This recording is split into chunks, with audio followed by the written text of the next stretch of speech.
BRS ప్రభుత్వం మారాక పాలమూరు ప్రాజెక్టులో తట్ట మట్టి కూడా ఎత్తలేదని, పాలమూరు ప్రాజెక్టు డిపిఆర్ ని కేంద్రం వెనక్కి పంపినా రేవంత్ ప్రభుత్వం పట్టించుకోవడం లేదు అన్న కేసీఆర్ వ్యాఖ్యలు సరికావంటున్నారు మంత్రి జూపల్లి కృష్ణారావు. పాలమూరుకు చాలా దారుణమైనటువంటి తిరిగి కోలుకోలేనటువంటి దెబ్బ కొట్టిన పార్టీలు ఈ రెండు పార్టీల ప్రభుత్వాలు. మా గవర్నమెంట్ పోయిన తర్వాత పాలమూరు ఎత్తిపోతల పథకంలో ఒక తట్టెడు మట్టి కనీసం తీయలే.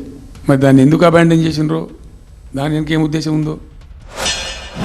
2015లో పాలమూరు ప్రాజెక్టును కుర్చీ వేసుకుని కట్టిస్తా పూర్తి చేస్తాను మాట్లాడారు. సుమారుగా 10 సంవత్సరాల కాలం పాటు పరిపాలన చేసిన తర్వాత రాష్ట్రంలో 8 లక్షల కోట్లు అప్పు చేసిన తర్వాత కూడా ఎక్కడ కూడా ఒక ఎకరానికి నీళ్లు ఇవ్వకపోగా, మెయిన్ కెనాల్స్ కూడా పూర్తి కాకపోగా, అయినా కూడా 2023 ఎన్నికల సందర్భంగా కేసీఆర్ ఏం చేసిండు, నార్ల రిజర్వాయర్లో ఒక మోటార్ ఆన్ చేసి కొన్ని నీళ్లు పోసి జాతికి అంకితం చేస్తున్నాను.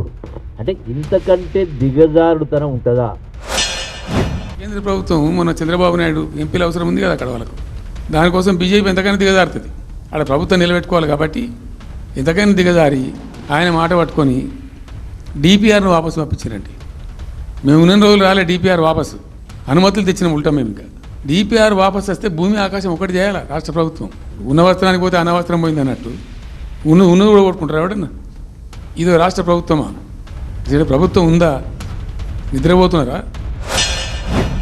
అసలు పాలమూరు ప్రాజెక్టు పూర్తి కావాలంటే ఇంకో 40-50 వేల కోట్లు కావాలా, అడ్మినిస్ట్రేషన్ శాంక్షన్ ఇవ్వాలా, కెనాల్స్లో ఏమీ లేవు. అయితే మరి అసలు చేసినటువంటి మొట్టమొదటి పొరపాటు ఏంటి కేసీఆర్ చేసింది? ఏ క్లియరెన్స్ లేకుండా, వాటర్ అలొకేషన్ లేకుండా కట్టేటువంటి పద్ధతి చేసినప్పుడు మొదటగా ఎందుకు గ్రీన్ ట్రిబ్యునల్ దీన్ని రిజెక్ట్ చేసింది?